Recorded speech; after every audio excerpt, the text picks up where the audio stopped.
BBC Urdu کے programme سربین میں وقفے کے بعد ایک بار پھر خوش آمدید. میں ہوں عالیہ ناز کی. شام کا کہنا ہے کہ ترکی کے سرحدی قصبے میں ہونے والے 2 بم دھماکوں میں اس کا کوئی ہاتھ نہیں. تاہم شام کا یہ بھی کہنا ہے کہ وہ ان الزامات سے مشتعل نہیں ہوگا.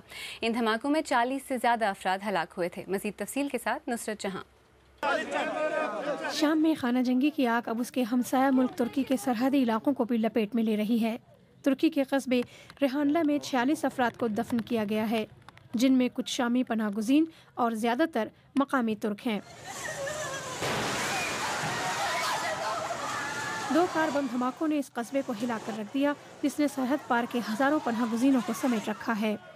مقامی لوگوں کا کہنا ہے کہ وہ شام میں صدر اسد کی حکومت کے مخالفین کے لیے ترکی کی حمایت کی قیمت ادا کر رہے ہیں. ریحانلہ کی سڑکوں پر لوگوں میں اپنی حکومت کے لیے غصہ ہے، کیونکہ وہ کبھی بھی شام کی خانہ جنگی کا حصہ نہیں بننا چاہتے تھے.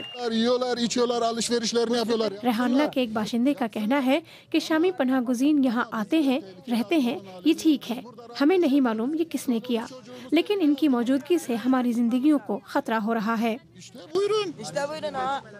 ترک حکومت کا کہنا ہے کہ انہیں ان حملوں میں شامی انٹیلیجنس کے ملوث ہونے کا شبہ ہے. شام نے ان حملوں میں کسی بھی طرح سے شامل ہونے کی تردید کی ہے.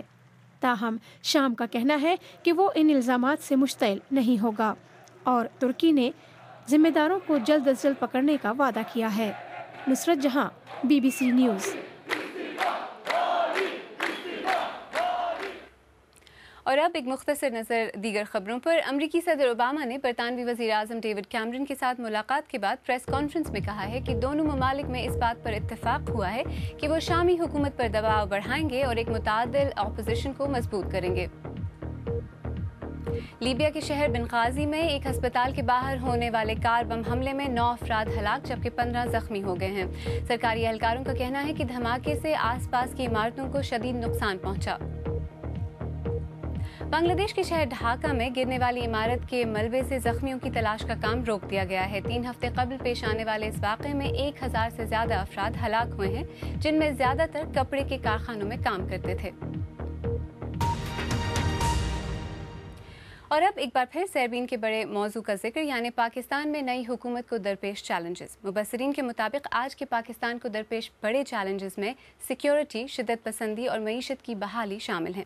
لیکن اقتدار سنبھالنے کے بعد نواز شریف کی ترجیحات وہ خود اس طرح بیان کرتے ہیں. پہلی ترجیح شفیع صاحب اکانومی ہے. پھر آپ مجھے پوچھیں دوسری ترجیح کیا ہے، اکانومی ہے. پھر آپ پوچھیں کہ تیسری ترجیح کیا ہے، میں کہوں گا اکانومی. اچھا، تو اکانومی ٹھیک کر لیتے ہیں، یہ سارے مسائل ٹھیک ہو جائیں گے انشاءاللہ. اکانومی ٹھیک کرتے ہیں تو اس سے پاکستان کے اندر جو وائلنس ہے وہ بھی ختم ہوگا اور بدامنی ختم ہوگی، دہشت گردی ختم ہوگی، بے روزگاری ختم ہوگی اور غربت ختم ہوگی، جہالت ختم ہوگی. تو اور کیا چاہیے؟ ٹھیک. اس لیے سب سے زیادہ توجہ اکانومی. تو آپ سمجھتے ہیں کہ اکانومی سے دہشت گردی ختم، ملک میں امن عامہ بحال، قانون بحال اور جتنی بدعنوانیاں وہ سب ختم ہو جائیں گی؟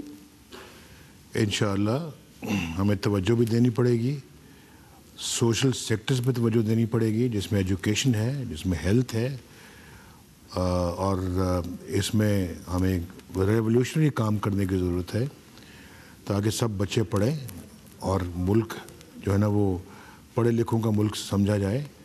ابھی تو بہت سارے لوگ کہتے ہیں ان پڑھوں کا ملک ہے. صحیح. ہمیں اس سے باہر نکلنا ہے.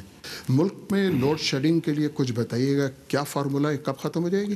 یہ فارمولہ اگر بتاؤں گا تو کافی وقت درکار ہے، لیکن اپنے ہم لائن لاسز، چوری ختم کریں، انیفیشنسی کو ختم کریں. جو ہمارے پلانٹ ہیں ان کو پوری کیپیسٹی پہ چلائیں، بہت سارا مسئلہ یہیں سے حل ہو جائے گا.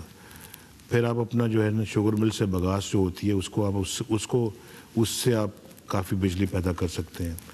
آپ کے پاس کول مائنز ہیں، ان کو آپ اپنا جو ہے نا وہ ڈیولپ کریں اور بڑا پوٹینشیل ہے اس میں. اس سے آپ اپنا کول بیسڈ جنریشن پلانٹس آپ لگا سکتے ہیں.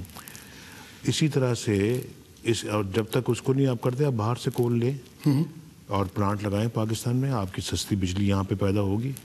تو یہ وہ کام ہے جو ہو سکتے ہیں، یہ ایسے کام نہیں ہے جو ناممکن ہے، یہ ممکن ہے. تو ہم کوئی ٹائم لمٹ دیکھیں، میں ابھی ایسے ہی آپ کو بتا دوں تو وہ مناسب نہیں ہے، لیکن مجھے بہت یقین ہے کہ یہ کام اسی 5 سالہ دور میں ہو جائیں گے. سربین میں تجزیے کو آگے بڑھاتے ہیں. امین مغل صاحب، آپ کا کیا خیال ہے؟ کیا خوشحالی واقعی شدت پسندی کے زہر کا توڑ ہے؟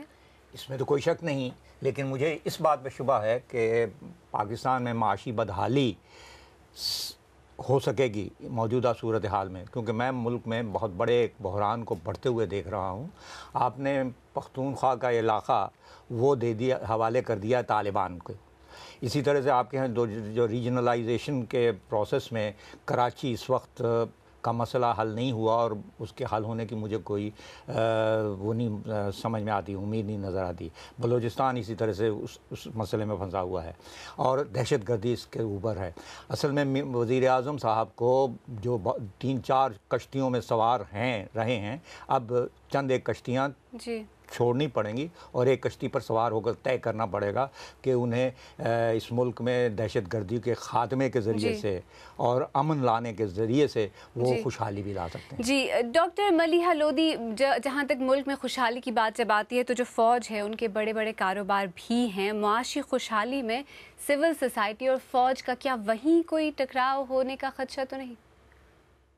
میں نہیں سمجھتی ایسی کوئی بات ہے، مگر میں واپس اس پوائنٹ پہ جانا چاہتی ہوں جو آپ نے سوال پوچھا، اور وہ یہ ہے کہ کیا معاشی ترقی لازمی ہے کہ جو دہشت گردی کا ایک چیلنج ہے اس کو سالو کرنے کے لیے. اور میں سمجھتی ہوں ان دونوں چیزوں کو ساتھ ساتھ کرنا پڑے گا.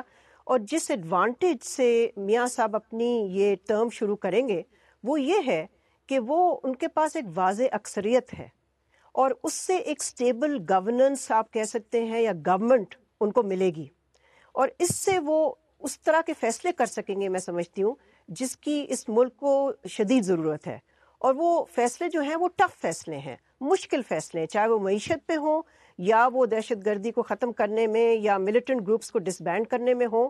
مگر اس کے لیے ہمیں قیادت کی ضرورت ہے، اس کے لیے ہمیں واضح پالیسی کی ضرورت ہے، اور اس میں مشکل فیصلوں لینے کی بھی ضرورت ہے. جہاں تک میاں صاحب کا تعلق ہے، میرا خیال ہے انہوں نے جو یہ بات پہ زور دیا ہے کہ وہ چاہیں گے کہ سب کو ساتھ لے کے چلیں جب یہ پالیسیز آگے لے کے جائیں گے، چاہے وہ اکنامک ریفارم ہو، چاہے وہ کہ ملیٹنٹ سے کیسے ڈیل کیا جائے. اور میں سمجھتی ہوں یہاں جب وہ پار میں آئیں گے، مجھے تو پوری امید ہے اور کانفیڈنس ہے کہ وہ اس بات کو تسلیم کریں گے کہ اگر ڈائیلاگ ہوتا ہے تو وہ ڈائیلاگ پاکستان کے آئین اور پاکستان کے قانون کے دائرے کے اندر ہونا چاہیے. اس لیے کہ اگر وہ دائرے کے باہر ہو تو اس میں تو بہت مسئلے مسائل ہو جائیں گے آگے فیوچر کے لیے.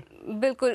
کامران بخاری، یہ پہلی دفعہ مطلب نواز شریف پہلے جب وہ وزیر اعظم بنیں گے، ایسے وزیر اعظم بنیں گے جنہیں فوج نے پہلے ایک دفعہ نکالا تھا، وہ دوبارہ واپس اقتدار میں آ رہے ہیں. تو کس طرح کا رشتہ ہوگا مستقبل میں فوج اور اس نئی قیادت کے درمیان؟ ابھی تو یہ کہنا کچھ قبل از وقت ہے، لیکن کچھ ہمیں ہنٹس ملتی ہیں، کیونکہ دیکھیں ابھی اسی سال فوج کی لیڈرشپ کا ریشفل ہونا ہے، ایک نئے آرمی چیف کو نامزد ہونا ہے. اب دیکھنا یہ ہے کہ اس میں گیو اینڈ ٹیک کتنی ہوگی نواز شریف کی کابینہ کی طرف سے اور فوج کی قیادت کی طرف سے، کیونکہ ماضی میں جو ہے ہم نے یہ دیکھا کہ میاں صاحب جو ہیں وہ سویلین سپریمیسی اوور ملٹری، جو کہ ایک اچھی چیز ہے، اس کو پرسو کر رہے ہیں، اور اس کو بڑے ہارڈ لائن طریقے سے پرسو کیا تھا انہوں نے، اور وہ تاریخ سب پہ آیا ہے. اب دیکھنا یہ ہے کہ اب چونکہ اس وقت ملٹری بھی اپنے آپ کو ولنریبل سمجھ رہی ہے، کیونکہ ایک ایسے حالات ہیں کہ جس کے اندر جو ہے ان کا پاور بھی کم ہوا ہے، تو گیو اینڈ ٹیک کیسے ہوتا ہے یہ ڈٹرمن کرے گا کہ ریلیشن شپ کیسا ہوگا. جی، آپ بی بی سی اردو کا پروگرام سیربین دیکھ رہے ہیں. معیشت کا ذکر جاری رہے گا اور ہم سابق وزیر خزانہ شوکت ترین سے بات کریں گے کہ بجلی کے بحران سے بری طرح متاثر پاکستان کی معیشت میں نواز شریف بہتری کیسے لائیں گے.